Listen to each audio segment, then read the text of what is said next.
মাতৃমিশন মন্দিরের যে দুর্গা দালান আপনারা এতদিন দেখেছেন, যেখানে মা দুর্গা, মা অন্নপূর্ণা, মা লক্ষ্মী, সরস্বতী এদের পূজা হতো, সেই দুর্গা দালানটি একটু বড় করে করা হলো।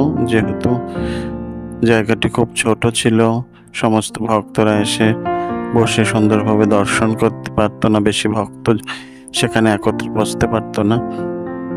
সেই কারণে বড় মহারাজের ইচ্ছায় সুন্দরভাবে সব ভক্তরা, আশ্রমিকরা, ছেলেরা সকলে যাতে বসে মায়ের দর্শন, পূজা, অঞ্জলি ইত্যাদি প্রদান করতে পারে, সেজন্য সুন্দর করে সেটি বড় করা হয়েছে।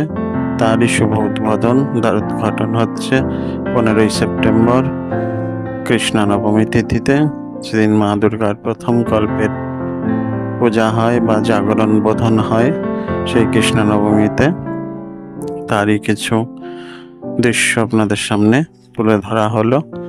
আপনারা দেখুন সেই দ্বারোদ্ঘাটন এবং সেই সুন্দর হলটি, এবং সেখানে ঠাকুরমা স্বামীজির ছবি, মা দুর্গার ছবি, তাতে মহারাজের অর্ঘ্য প্রদান, পূজার কিছু অংশ এবং শ্রী ঠাকুরের গর্ভমন্দিরের দর্শন, এই নিয়েই এই ভিডিওটি আপনাদের সামনে তুলে ধরা হলো।